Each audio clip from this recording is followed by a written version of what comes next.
spot. Those boulders have knocked down so many trees that there's nowhere left to hide. Once they've decided to build a highway, our home is due. But we can't lose people. We can't live without them either. They've taken our home, I'm taking one of theirs. Think of Baby Bear. It's not safe for him to spend the winter in somebody's basement. What for found?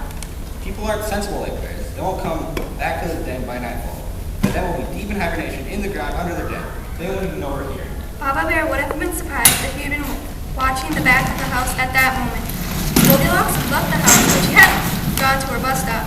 She too had been waiting for her parents to leave. As soon as her mom drove away, she snuck back to the house and entered through the back door, which she had left unlocked.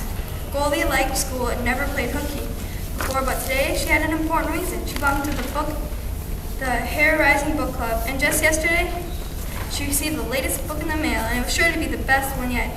She couldn't wait to read it. She had loved all the monster books. How could she expect to sit in school when her new book was waiting for her at home? Besides, her classmate, Mary Contray, has probably read the whole book last night and would be babbling the end to everyone. You know so much about people. How are we going to get into their den? People are stupid, that's how. They have so many holes leading in their dens that somehow they leave them open. Let's go check. Come on. Upstairs, Goldy jumped at the sound but decided it was just her imagination. She returned to her book. The monsters were digging their way out of the coal mine in which they'd been buried in Return to the Monsters 3.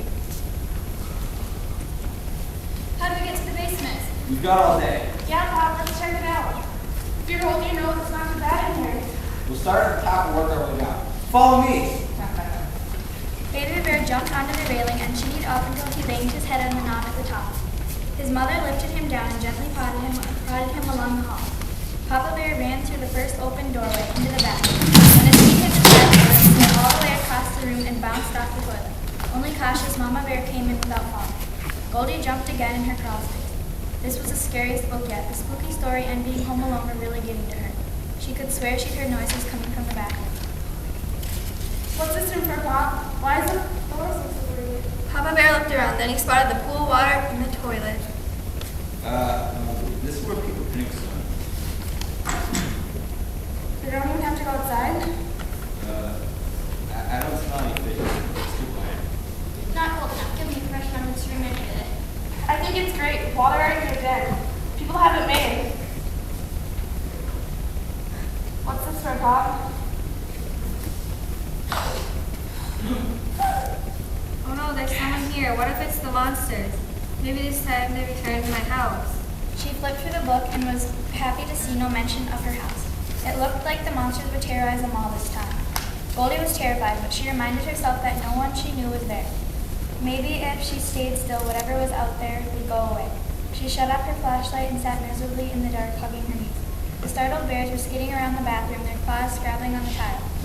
They began to calm down. Awesome, Pop. Santa makes little waterfalls. Waterfalls because water's always fresh. Please stop doing that. What is wrong with this person? Or are there two people? Baby Bear was bouncing around the bathroom, scuffling every handle and lever he could find. When he started the shower, all three bears gasped in amaze. And the rain! I can't believe it! People are so smart! You mean so dumb, son? They have everything from outdoors, but yet they go and off and leave it empty all day. Let's go check some other rooms. Baby Bear looked around in awe. He didn't know what to make of Goldie's television or CD player, but her bed looked so soft. He scrambled up on it, then he froze. Leaning against the pillow was a smaller version of himself. He looked at the teddy bear, but it didn't seem to respond. He was batting it gently with his paw when his parents scuffled into the room. Look, Pop, they're like us. He's a big tub that looks almost like me. I told you they have everything from outside in here, even bears. But none of it's as good. This bear just sits here all day. What good is he? Goldie was becoming almost as curious as she was frightened. She heard woofing noises, shuffling footsteps, groaning bed springs. What was going on? As she crept across the crawl space, she put her eye against the cracked door. She could see part of her bed through the open closet door. Sitting on it was the cutest bear cub she's ever seen. It looked a lot like Teddy, her stuffed bear. Not that she still played with stuffed animals. She was far too grown up for that. It was just that Teddy had been with her as long as she could remember, so she kept him around. Goldie was so excited to see a bear cub that she almost burst out of the crawl space for a closer look. But just then, her view was blocked by something big and hairy. There was a grown bear, too. As Papa Bear crossed the room, Goldie caught sight of Mama Bear standing timidly in the doorway. 3 bears. The whole situation seemed strangely familiar to Goldie. Maybe she had read something in a similar in a hair-raising book. Goldie thought he had spotted her, but he was just exploring.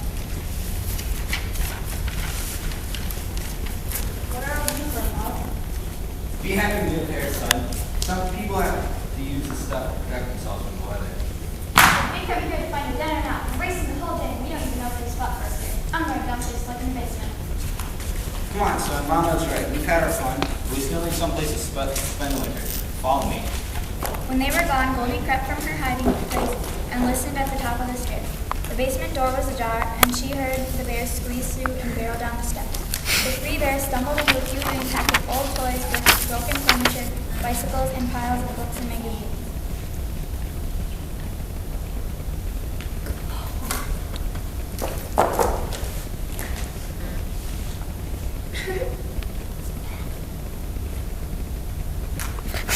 Let's leave. This one is harmless, but more people may come. Let's go while we still can.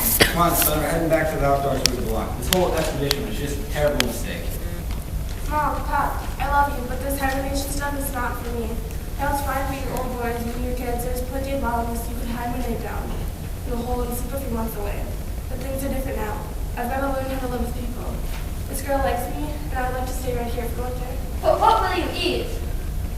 People have to eat too, and I bet, like everything else you do in this den, this girl will take care of me, I know it. And this way me and Dad will look for a new place to live.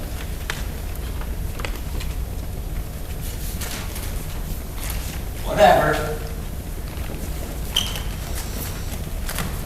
The winter was happiest of Goldie's life. She and Baby Bear played every night. She read them scary stories by flashlight. They snuggled together when the winter winds blew. Mr. and Mrs. Locks were pleased to see Goldie so happy, but they were also a little worried her appetite seemed to have increased tremendously. The fridge was always empty. She spent a lot of time in her room. She snored very loudly when she slept. The family doctor gave Goldie a thorough checkup and told her parents not to worry. At school, Goldie started an ecology club. The club members picked up trash along hiking trails and in the woods. They recycled bottle cans and newspapers and donated the money to the wildlife groups. Goldie's new interests helped her become an even better student, which made Mr. and Mrs. Locke happy and eager to help with their cause. It was too late to stop the highway construction, but they were able to persuade the builders to provide tunnels so animals could cross safely. And they helped groups in nearby communities who were trying to preserve the woodlands. As for Mama Bear and Papa Bear, the winter went well for them, and they spent it curled up in the nature center. Goldie's cub had helped start. Goldie was haunted by a feeling that she never met these bears before. She couldn't quite recall the story, but she knew that this time it would have happier ending.